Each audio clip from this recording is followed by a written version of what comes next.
Bonjour tout le monde, j'espère que vous allez bien. Alors ça fait un petit bout que j'ai pas fait de vidéo sur YouTube, alors je vais en faire une aujourd'hui. Alors on va faire un petit tour. Alors comme vous le savez, nous sommes toujours dans la période des turbulences. Alors comme par tout hasard, on a beaucoup de nouvelles qui sortent en ce moment. Il y a beaucoup d'inquiétudes. Il y a de l'inquiétude par rapport à ce qui se passe en Chine. Et hier, on a eu une panne Facebook. On a eu, vous savez, l'augmentation du prix du pétrole qui peut être aussi assez inquiétant. Alors du coup, il y a beaucoup de nouvelles que là, le marché est en train de pricer. Hein. Donc lui, il prend de l'avance sur ce qui va se passer. Donc il price actuellement plusieurs nouvelles. Donc il est un petit peu en train de consommer ces nouvelles-là. Alors pour l'instant, il faut patienter. Il y a au niveau des saisonnalités, comme vous pouvez constater, septembre, octobre, avec un pic en octobre. Hein, donc vous voyez ici, on est encore dans la zone de turbulence, mais ça devrait commencer à se calmer. Hein. Vous voyez, c'est vraiment les périodes qui sont vraiment positives sur le VIX en général ou en début d'année vers mars, février-mars aussi. Ce sont toujours des zones très sensibles par rapport au VIX. Donc là, pour l'instant, on est dans cette zone encore ici. D'un point de vue technique, comme nous pouvons constater ici, donc là j'ai plusieurs tracés, hein, donc là c'est vrai qu'on avait cassé ici le canal ici. Donc là pour l'instant on a quand même aussi une trendline qui se trouve ici, qui touche plusieurs points, hein, qui en touche à peu près, je vais peut-être la remonter ici, voilà. Quelques points ici. Donc là, pour l'instant, on tient ici. C'est vrai qu'idéalement, j'aimerais qu'on clôture vraiment au-dessus ici. Donc d'ailleurs, si on va au niveau du daily, comme vous pouvez constater, il serait peut-être mieux de retourner dans cette zone ici un peu plus. Là, pour l'instant, ça reste encore dans une zone fragilisée. Moi, personnellement, j'ai toujours des positions longues sur le marché hein, parce que je suis la majorité du temps investi. Je profite de ces occasions-là pour rajouter progressivement. Alors, je ne rajoute pas à tous les moins 1%, hein, je rajoute vraiment à des grands écarts, à peu près moins 10%. Et je fais un peu un système, comme on dit, un petit peu de moyenner le prix, mais je ne fais pas ça sur n'importe quoi non plus, je fais ça la majorité du temps sur les indices. Donc voilà, donc ça c'est au niveau du marché US. Donc vraiment là pour l'instant, si on casse cette zone ici, potentiellement déjà il y aura une autre zone, pardon, je vais aller chercher une zone de support ici qu'on pourrait aller donc tester, ou sinon si on casse cette zone de support là on pourrait aller clairement dans cette zone ici de support ici. Mais pour l'instant, c'est pas le cas. Moi, personnellement, je fais pas du day trading, ça m'intéresse pas forcément non plus. Voilà, je mets juste des niveaux clés. Personnellement, je rachèterai pas ici, hein, parce que j'ai déjà racheté un petit peu. Je vais racheter beaucoup plus vers ici pour moyenner le prix plus vers ici. Donc voilà, donc si ça arrive, tant mieux. Si ça arrive pas, tant pis. Après, d'un point de vue moyen terme, je reste quand même positif sur les marchés. Je peux avoir tort, mais d'un point de vue moyen terme, je reste quand même assez positive. On a encore les injections qui continuent. On est encore, par exemple, vous voyez ici, la phase du mois d'octobre et septembre est toujours de toute manière, d'une manière générale, volatile. Et après, normalement, on a ce qu'on appelle le gros rallye de fin d'année. Donc, pour l'instant, je trouve ça bien que ça corrige et personnellement, je rajouterai à fur et à mesure que si on casse un peu plus bas et qu'on baisse un tout petit peu plus. Donc là, idéalement, il faudrait que ça remonte vers ici pour un petit peu que ça respire. Ce qu'il faut savoir, c'est que là, le marché a été pas mal drivé par ce qu'on appelle du gamma négatif. Alors je vous encourage à regarder ma vidéo. Le gamma négatif, comme vous pouvez constater ici, hein, on est resté dans une zone négative longtemps. Le fait qu'on soit dans un gamma négatif engendre quoi? Ça engendre que les market makers doivent vendre le sous-jacent pour hedger leur vente d'options. Et donc du coup, ça fragilise encore plus le marché. Donc on rentre dans une zone de fragilisation. Donc c'est vrai qu'idéalement, il faudrait qu'on ait vraiment un dégonflement de ce gamma négatif là, que ça retourne un petit peu plus dans le positif pour vraiment alléger la fragilité du marché. Mais après, ce qu'on peut constater de toute manière, hein, c'est que on a fait des plus bas, mais on n'a pas fait des plus hauts sur le VIX et aussi au niveau du put call ratio. On peut voir, vous voyez ici, qu'on n'est pas aussi, on n'a pas fait aussi de nouveau plus haut. Donc là, vous voyez que il y a eu vraiment un épuisement au niveau des achats de put. Donc on peut voir un début potentiel d'épuisement. Donc à part si là, vraiment, il y a encore une nouvelle qui sort dans la journée et que là, ça, c'est un gros catalyseur de nouveau. Mais vous voyez que le VIX, là, pour l'instant, il reste en dessous des 24-25. Il n'est pas remonté aux alentours de 28 alors qu'on a fait quand même des plus bas, hein, comme ici, hein, vous voyez. Donc il y a quand même une petite divergence à ce niveau-là. Ensuite, on peut regarder aussi, ce qui est bien, c'est que généralement, on peut voir si nous sommes dans un environnement risk-on ou risk-off. Donc là, vous pouvez constater, par exemple, JNK, c'est ce qu'on appelle les bonds à haut risque. Hein, vraiment comment dire, un peu de la junk bond, donc vraiment des obligations à haut risque, je cherchais la traduction.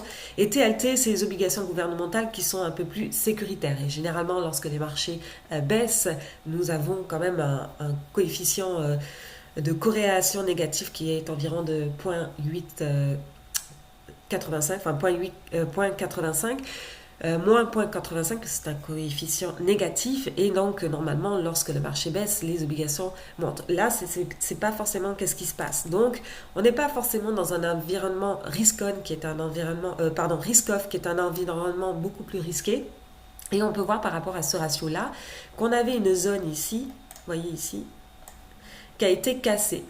Donc là, on voit que vraiment les obligations vraiment à haut risque ont superformé les obligations à bas risque. Donc là, on peut le voir d'ailleurs au niveau du taux 10 ans, hein, on a eu une grosse cassure à ce niveau-là et ça s'engendre normalement un environnement beaucoup plus risque-on. Alors c'est vrai qu'une augmentation des taux 10 ans aussi fait peur parce que ça peut impacter vraiment les compagnies technologiques parce que on va regarder un petit peu par rapport aux profits qu'ils peuvent générer dans le futur.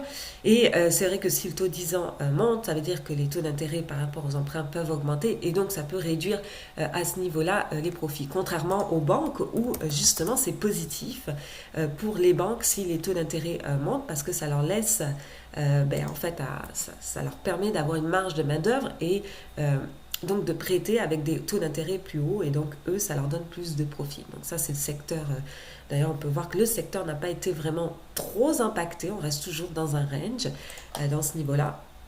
Mais c'est vrai que le secteur technologique comme le Nasdaq, lui a été un petit peu plus impacté parce que effectivement ces taux 10 ans-là peuvent impacter un petit peu le secteur technologique. Donc ça c'est un ratio que vous pouvez rajouter si vous voulez pour voir si nous sommes dans un environnement beaucoup plus à risque ou moins à risque.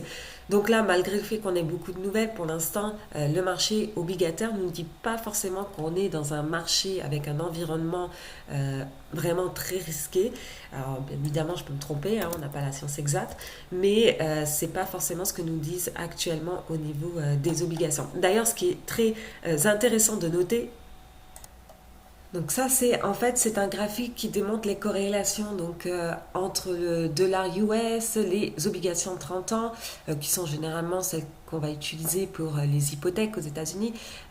Donc ensuite, vous avez tout ce qui est les obligations de Great Corpo, c'est vraiment des obligations de bonnes entreprises, le gold qui est l'or et le bitcoin.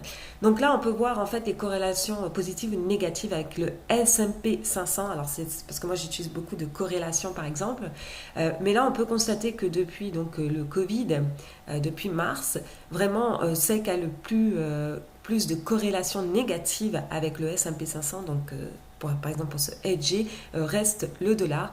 On peut voir que les obligations ne suivent pas actuellement, on peut voir que le gold ne suit pas actuellement et on peut voir, bien évidemment, le bitcoin est très corrélé au marché equity. Donc le bitcoin, ça reste un actif très risqué, très volatile. Alors je dis très risqué, bien évidemment, on le sait, mais ça reste un actif très volatile et généralement les actifs volatiles montent dans des périodes de marchés qui sont quand même bien, donc en croissance. Donc là, on peut voir que le Bitcoin avait monté, avait une forte corrélation avec le marché equity, parce que aussi les marchés equity montent très bien dans un marché donc en croissance aussi. Donc là, on peut voir que le dollar US, lui, est très, pour l'instant, c'est celui qui est le plus corrélé négativement. Alors justement, on peut regarder. Donc on a eu une hausse du dollar US. Donc là, on a cassé une résistance. Donc là, on est dans un autre niveau clé, hein, au niveau du dollar US, comme vous pouvez constater ici. On est quand même dans un niveau assez clé. Donc là, c'est à voir si on va casser ce niveau-là. Donc oui, c'est vrai qu'idéalement, on veut un dollar qui baisse. Hein, c'est ce qu'on veut sur les marchés parce que c'est plus positif pour les indices. Donc là, on peut voir que lui, le dollar, lui, a monté depuis le mois de juin. D'ailleurs, il y a beaucoup de choses qui se sont passées depuis le mois de juin. On peut voir qu'il y a eu, donc, vous voyez ici, on était rentré pas dans un environnement risk-off, mais presque dans le sens où vous pouvez voir que ici, à partir de mai, juin, ici, c'est pareil, on avait une baisse des obligations corporatives comment dire, risquées versus les obligations sécures ici. Donc là, on rentrait dans un environnement plus risqué. Et c'était donc à ce niveau-là. Et puis d'ailleurs, on peut le voir aussi même au niveau des petites capitalisations boursières que depuis voyez, un certain temps, ça stagne aussi. Donc là, bon, lui, je ne l'utilise pas forcément pour l'environnement risk-on ou risk-off, mais ça permet de voir, vous voyez, normalement, une croissance des petites capitalisations boursières. C'est vrai que c'est plus positif pour les marchés, mais là, ça stagnait depuis quelques temps. Donc une correction, ça ne fait pas de mal, c'est normal sur les marchés. Et au niveau du gold, je pense que le gold, il y a eu beaucoup de choses, beaucoup de profits qui ont été pris pour couvrir des appels sur marge, parce que le gold reste un actif de refuge et notamment par exemple en Chine où c'est l'une des réserves les plus importantes. Il se peut qu'il y ait eu une prise de profit sur le gold par rapport à ce qui se passe à Evergrande. Donc pour couvrir beaucoup d'appels sur marge. Donc là, ça se peut que ça soit relié à cela. Alors, on revient sur le Bitcoin. Alors, c'est vrai que hier j'ai vu un truc, comme je disais tout à l'heure, c'est vrai que normalement, lorsque le Bitcoin, comment dire, le Bitcoin monte, ça veut dire qu'on est dans un environnement de marché quand même assez accommodant, parce que c'est quand même un actif assez volatile. Et donc, quand le marché baisse, ben, cet actif-là baisse quand même assez régulièrement et justement on peut le voir que lui aussi c'était à partir du mois de mai, vous voyez c'est tout vraiment ces actifs là se sont arrêtés de progresser au mois de mai, démontrant un environnement beaucoup plus fragilisé des marchés en général. Et puis là le Bitcoin une belle reprise, donc ça c'est aussi très positif pour les marchés parce que si on a de l'argent qui va dans le Bitcoin, ça veut dire qu'on a de l'argent qui va dans des actifs volatiles, ce qui est positif pour les marchés. D'ailleurs on peut voir au niveau de l'indicateur Leading Economic Indicator, vous pouvez voir donc en bleu c'est celui qui lead et en rouge c'est le GDP. Vous voyez ici, généralement on doit s'approcher du zéro pour vraiment rentrer dans un contexte où vous voyez qu'on passe en dessous de zéro ou qu'on se rapproche de zéro pour rentrer dans un contexte où ça peut éventuellement démontrer vraiment une grosse faiblesse de la croissance. Et là, pour l'instant, on en est quand même assez loin. C'est normal, on n'a pas toujours atteint les objectifs non plus de plein emploi. Donc voilà. Et généralement, comme je disais, lorsque l'environnement du taux 10 ans est plutôt haussier, ça porte plus dans un environnement risk-on qu'un environnement risk-off. Donc voilà, donc j'espère que cette vidéo vous aura plu, n'hésitez pas à mettre des commentaires et à mettre un pouce, et donc nous on se retrouve pour une prochaine fois.